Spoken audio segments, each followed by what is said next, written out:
नमस्कार। गायत्री विद्या मंदिर उच्च माध्यमिक विद्यालय सांचौर की यूट्यूब चैनल पर आपका स्वागत है। प्रिय विद्यार्थियों, आज हम जो है भगवती प्रसाद वाजपेयी की जो रचना है वो पढ़ेंगे। कहानी भगवती प्रसाद वाजपेयी की जो कहानी है मिठाई वाला। इससे पहले हम कवि के बारे में थोड़ी सी जानकारी प्राप्त कर लेते हैं। वैसे हम लेखक परिचय हम पहले पढ़ चुके और जो लेखक है इनके बारे में जानकारी प्राप्त कर लेते हैं। इनका जन्म सन 1899 में हुआ और इनकी जो जन्म स्थान है कानपुर में इनका जन्म हुआ। इनकी जो पहली कहानी है यमुना वो 1923 ईस्वी में सागर पत्रिका में प्रकाशित हुई थी। और इनके अगर हम उपन्यासों की बात करते हैं तो प्रमुख उपन्यास है इनके त्यागमयी, पतवार, भूदान। नाटक इन्होंने जो नाटक लिखे हैं छलना और राय पिथौरा नाटक इन्होंने लिखा है। इनका कविता संग्रह है ओस की बूंदें। यहाँ पर हम देखते हैं कि ये जो लेखक थे भगवती प्रसाद वाजपेयी, इन्होंने जो मिठाई कहानी लिखी है, एक कहानी है, इसमें बाल मनोविज्ञान का चित्रण किया गया है। और ये जो है कि व्यक्ति जो है असंतुष्ट होते हुए भी या फिर अभावग्रस्त होते हुए भी इस संसार से जुड़ करके और इस संसार में ही रह करके इस संसार से जुड़ करके अभावग्रस्त होते हुए भी वो संतुष्टि प्राप्त कर सकता है, दूसरों से प्रेम प्राप्त कर सकता है। यही इस कहानी के माध्यम से लेखक ने उजागर किया है। जैसे कि इसमें एक जो है मिठाई वाला शीर्षक दिया है, तो यहाँ पर एक व्यक्ति होता है, व्यापारी होता है। वो शहर का सबसे प्रतिष्ठित व्यापारी है, धनवान है, उसके पास पैसों की कोई कमी नहीं है, नौकर चाकर सभी है। लेकिन उसका जो परिवार है, उसके बच्चे, उसकी पत्नी, उनकी मृत्यु हो जाती है। उसके बच्चों की मृत्यु होने पर वो अपने अभावों को जो है अपने बच्चों को, अपने अभावों को भी कह सकते हैं, वो संसार में ढूंढता है। यानी अपने बच्चों की झलक वो यहाँ पर गली गली में खिलौने, मुरली, मिठाइयाँ बेच करके और अपने बच्चों की झलक अन्य बच्चों में देखता है, उनसे प्रेम करता है और संतुष्टि प्राप्त करता है। यहाँ पर प्रिय विद्यार्थियों, अब तक हमने जो कहानी पढ़ी है वो ये है कि एक प्रतिष्ठित व्यापारी होता है शहर का और वो उसके दोनों बच्चे जो है वो उनकी मृत्यु हो चुकी है। लेकिन जो मिठाई वाला है वो पहले गली गली घूम करके और खिलौने बेचा करता है और गली गली में कहता है खिलौने वाला, बच्चों का मन बहलाने वाला। इस प्रकार से वो करते हुए खिलौने बेचता है। उसकी आवाज़ सुन करके और जो है सभी बच्चे एकत्रित हो जाते हैं और खिलौने खरीदते हैं। फिर 6 महीने बीत जाते हैं, समय निकल जाता है। उसके बाद फिर वो वही व्यापारी जो है वो एक व्यापारी बन करके और मूलियाँ बेचने आता है। इसी प्रकार से बहुत ही सस्ती और कम पैसे में वो मूलियाँ बेचता है, 2-2 पैसे में मूलियाँ बेचता है। यहाँ पर उसी शहर में होते हैं यानी कि विजय बाबू और उनकी पत्नी रोहिणी। तो रोहिणी जो है उनके 2 बच्चे हैं, चुन्नू और मुन्नू। वो दोनों के लिए ही मूलियाँ खरीदना चाहती है और उस मूली वाले का स्वर सुन करके वो अपने पति से, विजय बाबू से कहती है कि मूली वाले को इधर बुलाइएगा और मुझे अपने बच्चों के लिए मूलियाँ खरीदनी है। तो उसका पति जो होता है विजय बाबू जो होता है वो उस पर, मूली वाले पर अविश्वास प्रकट करता है, क्योंकि उसने विजय बाबू ने मूली वाले से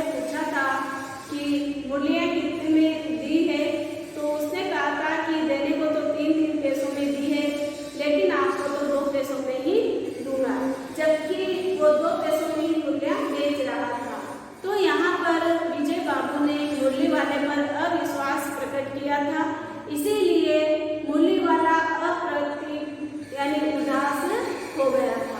और फिर कुछ समय निकलता है तो ऐसे ही उसकी 8 महीने निकल जाते हैं। फिर वो मिठाइयाँ लेकर के आता है बच्चों के लिए। इस बहाने वो बच्चों से प्रेम भी करता है और उन बच्चों में अपने बच्चों की झलक देखता है, अन्य बच्चों में उसे संतुष्टि मिलती है और वो देखता है। फिर 8 महीने निकल गए, वही खिलौने वाला, वही मुरलियाँ बेचने वाला कुछ दिन बाद मिठाई लेकर के आता है और उसके आने की खबर जब लगती है औरतों को, बच्चों को, तो छोटे छोटे बच्चों को भी अपनी गोदी में लिए हुए हो जालीदार पर्दों की ओर से देखती है और अपने बच्चों को मिठाइयाँ दिलाती है। तो यहाँ पर उस मुरली बेचने वाला जो है, खिलौने बेचने वाला जो है, या फिर हम कहें मिठाई वाला जो है, जो कहानी का शीर्षक है, इसका मुख्य पात्र है मिठाई वाला। तो यहाँ पर मिठाई वाला का उद्देश्य सिर्फ खिलौने बेचना, मुरलियाँ बेचना या मिठाई बेचना नहीं है। यहाँ पर उसका उद्देश्य है कि अपने बच्चों की झलक अन्य बच्चों में देखना और अपने मन को संतुष्टि प्रदान करना। यहाँ तक की कहानी हम पढ़ चुके थे, यानी कि कहानी के 2 अंक हमारे पूरे हो चुके थे। कहानी का तीसरा अंक और कहानी का भाग 2 हम पढ़ते हैं। यहाँ पर ये वाजपेयी जी की लिखी हुई बहुत ही अच्छी कहानी है कि किस प्रकार से व्यक्ति जो है अपने हृदय के अभावों को इस संसार में से दूर करके और प्राप्त दूर कर देता है। देखते हैं आगे कहानी में। कहानी का जो तीसरा अंक है वो ये है कि आज अपने मकान में बैठी हुई रोहिणी मुरली वाले की सारी बातें सुनती रही। यानी रोहिणी उस मुरली वाले से पूछती है कि भैया तुम इतनी सस्ती मुरलियाँ कैसे बेचते हो, इसमें तुम्हारा क्या गुजारा होता होगा। आज भी उसने अनुभव किया बच्चों के साथ इतने प्यार से बातें करने वाला फेरी वाला उसने पहले कभी नहीं देखा था। फेरी वाला जो गलियों में चक्कर लगाता है और अपनी वस्तुओं को बेचता है, उसे फेरी वाला बोलते हैं। फिर वह सौदा भी कैसा सस्ता बेचता है। फिर जो खिलौने हो, चाहे मुरलियाँ हो, चाहे मिठाई हो, कैसे सस्ती बेचता है। भला आदमी जान पड़ता है, समय की बात है जो बेचारा इस तरह मारा मारा फिरता है। पेट जो न कराए सो थोड़ा। यानी रोहिणी दया और सहानुभूति के भाव उस मिठाई वाले के प्रति प्रकट करती है। खिलौना वाला, मुरली वाला और मिठाई वाला एक ही है। ये सिर्फ इसमें शीर्षक दिया है मिठाई वाला, लेकिन वो खिलौने और मुरलियाँ भी बेचता है और अंत में मिठाई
गए, फिर मुरली वाला नहीं आया। धीरे धीरे उसकी स्मृति यानी यादें भी कमजोर हो गई, क्षीण हो गई इसकी रोहिणी की। अब है कहानी का चौथा अंक जो है, इसमें हम देखते हैं कि 8 महीने निकल गए। पहले तो उसने खिलौने बेचे, उसके बाद उसने मुरलियां बेची। अब 8 महीने बीत जाने पर वही खिलौने वाला, वही मुरली वाला, बच्चों का मन बहलाने वाला मिठाई वाला आता है। देखते हैं आगे बात 4 में, अंक 4 में। 8 महीने बीत गए। 8 मास बाद सर्दी के दिन थे। रोहिणी स्नान करके मकान की छत पर चढ़कर आजानुलंबित केश राशि सुखा रही थी। इसी समय नीचे की गली में सुनाई पड़ा बच्चों को बहलाने वाला मिठाई वाला, यानी रोहिणी जो थी वो सर्दी का समय था, नहाए स्नान करके और अपने जांघों तक लंबे बालों को छत पर सुखा रही थी। इतने में ही उसे गली में उस मिठाई वाले की आवाज सुनाई पड़ी। मिठाई वाला, बच्चों का मन बहलाने वाला। मिठाई वाले का जो स्वर था उसके लिए परिचित था, यानी ऐसा स्वर, ऐसी आवाज वो पहले भी सुन चुकी थी।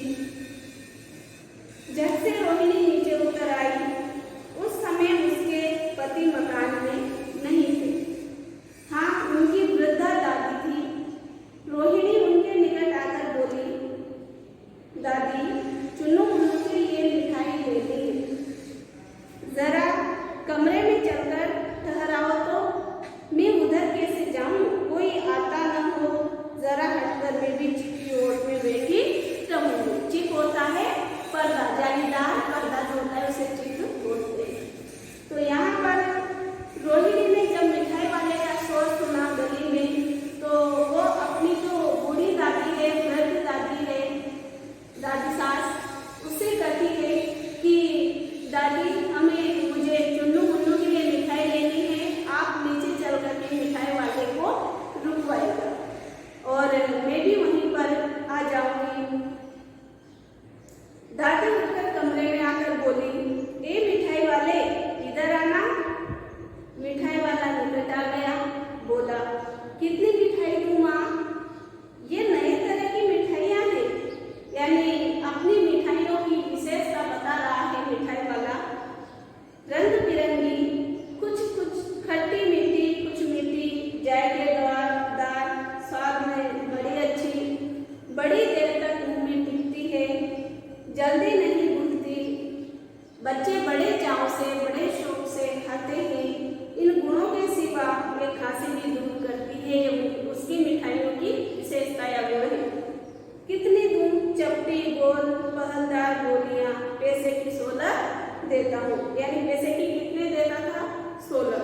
और कैसी थी मिठाइयाँ? चपटी, गोल, पहलदार, कुछ खट्टी, कुछ मीठी, जायकेदार। दादी बोली, 16 तो बहुत कम होती है, भला 25 तो देते।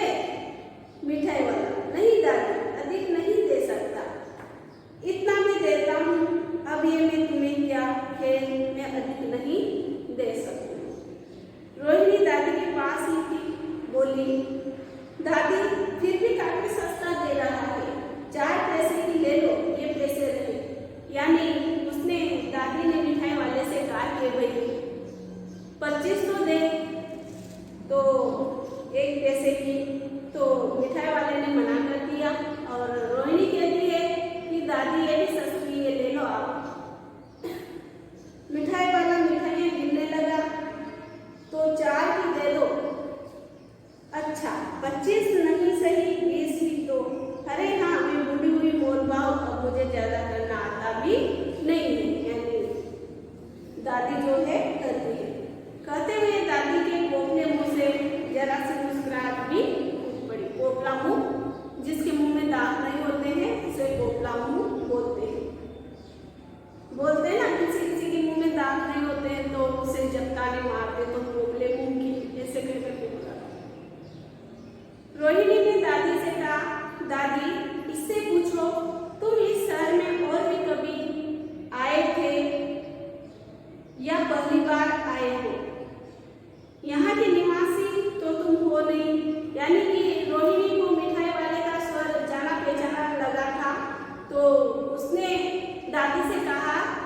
पर्दे की आड़ में से कि दादी आप मिठाई वाले से पूछिएगा कि यह पहले भी यहाँ आया है या पहली बार आया है, यहाँ के निवासी तो ये नहीं है। दादी ने इस कथन को दोहराने की कोशिश की थी। मिठाई वाले ने उत्तर दिया, पहली बार नहीं और भी कई बार आ चुका हूँ। रोहिणी चिक की आड़ से बोली, चिक यानी पर्दा, पर्दे की आड़ से बोली, पहले यही मिठाई बेचते हुए आए थे या और कोई चीज लेकर आए थे। यानी कई प्रश्न रोहिणी उस मिठाई वाले से करती है। इसमें जिज्ञासु प्रवृत्ति व्यक्त हुई है रोहिणी की। मिठाई वाला हर्ष, संशय यानी शंका और विस्मय आदि भावों में डूबकर बोला, यानी आश्चर्यचकित होकर के बोला, इससे पहले मूली लेकर आया और इससे भी पहले खिलौने लेकर के आया था। रोहिणी का अनुमान ठीक निकला। रोहिणी ने अनुमान लगा लिया था कि यह वही खिलौने वाला और वही मूली वाला है, लेकिन फिर भी मन में संशय होने के कारण, शंका होने के कारण उसने पूछ ही लिया। अब तो वो उसे और भी कुछ बातें पूछने के लिए अस्थिर हो उठी। वह बोली, इन व्यवसायों में भला तुम्हें क्या मिलता होगा भाई? ऐसे बिजनेस करते हो तुम छोटे मोटे, तो इनमें तुम्हें क्या मिलता होगा? वह बोला, मिलता भला क्या है, यही खाने पर तो मिल जाता है, कभी नहीं भी मिलता, पर हाँ संतोष, धीरज, कभी कभी असीम, असीम जिसकी कोई सीमा नहीं होती, अनंत सुख जरूर मिलता है और यही मैं चाहता हूँ। यानी यहाँ पर लेखक ने बहुत ही अच्छी बात लिखी है कि ये जो कहानी है मिठाई वाला, इसमें लेखक का उद्देश्य सिर्फ मिठाई बेचना या व्यवसाय करना नहीं था। यहाँ पर लेखक का उद्देश्य था संतोष प्राप्त करना, धीरज प्राप्त करना और असीम सुख की प्राप्ति करना। तो कैसे, वह भी बताओ। अब व्यर्थ उन बातों की क्यों चर्चा करूं, उन्हें आप जाने ही दे, उन बातों को सुनकर आपको दुख होगा। यानी रोहिणी जो है मिठाई वाले से और भी कुछ पूछना चाहती है कि भाई आपको कैसे प्राप्त होता है मिठाइयाँ बेचकर, खिलौने बेचकर संतोष, असीम सुख कैसे प्राप्त होता है। तो जो मिठाई वाला है वो कहता है कि उनकी क्या चर्चा करो, रहने दीजिए। जब इतना बताया है तब और भी बता दूं। यानी रोहिणी उससे पूछती है, मैं बहुत उत्सुक हूँ। रोहिणी जिज्ञासा, मन में जिज्ञासा प्रवृत्ति है, जिज्ञासा उत्पन्न हो रही है मन में रोहिणी के पूछने के लिए। तुम्हारा खर्चा न होगा, मिठाई में और कुछ ले लूंगी, यानी नुकसान। रोहिणी कहती कि भाई तुम्हारा कुछ नुकसान नहीं होगा, मैं और भी मिठाइयाँ ले लूंगी। अतिशय गंभीरता के साथ मिठाई वाले ने कहा, मैं भी अपने नगर का एक प्रतिष्ठित आदमी था। जो मिठाई वाला है वह कौन था? तो वो जो है प्रतिष्ठित आदमी था, अपने ही नगर का एक प्रतिष्ठित आदमी था। मकान, व्यवसाय, गाड़ी घोड़े, नौकर चाकर सभी कुछ उसके पास थे, यानी धनवान था। स्त्री भी थी और 2 छोटे छोटे बच्चे भी उसके थे। मेरा वह सोने का संसार था, यानी बहुत ही सुंदर सुनहरा संसार था मेरा। यानी लेखक कहता है, बाहर संपत्ति का वैभव था, भीतर सांसारिक सुख था। स्त्री सुंदर थी, मेरे प्राण थी। कि वो नगर का बहुत ही प्रतिष्ठित व्यापारी था, धनवान था, प्रतिष्ठित यानी सम्मानित। उसके बच्चे थे, स्त्री बहुत सुंदर थी, वो उसकी प्राण प्यारी थी। बच्चे ऐसे सुंदर थे जैसे सोने के सजीव खिलौने हो, बहुत ही सुंदर बच्चे थे। उनकी अटखेलियों के मारे घर में कोलाहल मचा रहता था। अटखेलियाँ यानी हंसी मजाक या खेलना, मस्ती करना, समय की गति, विधाता की लीला। अब कोई नहीं है, दादी प्राण निकाले नहीं निकले। वो दादी को कहता है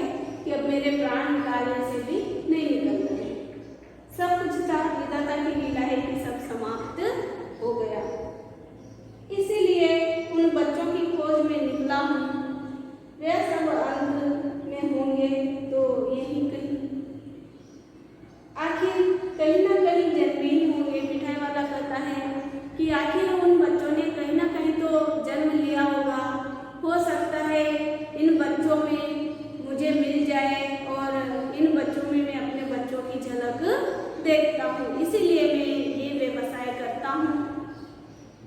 उस तरह रहता, घूम घूम कर मरता, अगर मैं अकेला रहता कुछ नहीं तो घुट घुट करके मरता, इस तरह सुख संतोष के साथ मरूंगा। इस तरह के जीवन में कभी कभी अपने उन बच्चों की एक झलक मिल जाती है, ऐसा ध्यान पड़ता है जैसे वे इन्हीं में उछल उछल कर हंस खेल रहे हैं। पैसों की कमी थोड़ी ही है, आपकी दया से पैसे तो काफ़ी है, जो नहीं इस तरह उसी को पा जाता हूँ। यानी सब कुछ होने के बाद भी ईश्वर की कैसी लीला है कि सब कुछ नष्ट हो गया और अपने बच्चों की झलक अन्य बच्चों में देखने के कारण वो ये व्यवसाय करता है, मुर्गियाँ बेचता है, खिलौने बेचता है और मिठाइयाँ बेचता है। रोहिणी ने अब मिठाई वाले की ओर देखा, उसकी आंखें जो है आंसुओं से तरती, यानी मिठाई वाले की आंखों में आंसू आ गए थे, अश्रुधारा बहने लगे थे। इस समय चुन्नू मुन्नू भी आ गए। रोहिणी के जो दोनों बच्चे थे, चुन्नू और मुन्नू, वो भी आ गए। रोहिणी से लिपटकर उसका आंचल पल्लू पकड़कर बोले, अम्मा मुझसे लो। ये कहकर तत्काल कागज की 2 पुड़ियाँ मिठाइयों से भरी मिठाई वाले ने चुन्नू मुन्नू को दे दी। रोहिणी ने भीतर से पैसे फेंक दिए। मिठाई वाले ने पेटी उठाई, पेटी यानी संदूक, और कहा, अब इस बार ये पैसे नहीं लूंगा। दादी बोली, अरे अरे न न, अपने पैसे लिए जा भाई। तब तक आगे फिर सुनाई पड़ा इसी प्रकार मादक मृदुल कोमल स्वर में बच्चों को बहलाने वाला मिठाई वाला। यानी रोहिणी ने उसको देखा मिठाई वाले को, तो उसकी आंखों से अश्रुधारा बह रही थी, आंखों में आंसू आ गए थे। ये सब देखते ही देखते जो रोहिणी के दोनों बच्चे हैं, चुन्नू और मुन्नू, वो भी आ जाते हैं। और जब वो रोहिणी से बोलते हैं कि अम्मा मिठाई चाहिए, तो मिठाई वाला उन बच्चों को पुड़िया बना करके और दे देता है मिठाई। और रोहिणी जब पैसे फेंकती है तो जो है मिठाई वाला पैसे नहीं लेता है और अपनी संदूक पेटी उठाकर निकल जाता है। और इसी प्रकार से मादक यानी नशीला, बहुत ही मधुर स्वर में आवाज लगाते हुए वो आगे चला जाता है कि बच्चों को बहलाने वाला मिठाई वाला। तो यहाँ पर आपको समझ में आ गया मिठाई वाला शीर्षक और ये कहानी। यहाँ हम देखते हैं कि जैसे इसमें पहला प्रश्न है, मुझे वाला एकदम अप्रतिम यानी उदास हो उठा था। क्यों उठा था? क्योंकि जो विजय बाबू था उसने उस पर अविश्वास प्रकट किया था, तो अपने पर अविश्वास किए जाने के कारण। दूसरा मिठाई वाला गली गली मिठाई बेचता फिरता था। क्यों बेचता था वो मिठाई? पैसा कमाने के लिए, अपने बच्चों को खोजने के लिए, बच्चों को प्रश्न करने के लिए, परिवार पालने के लिए, यानी अपने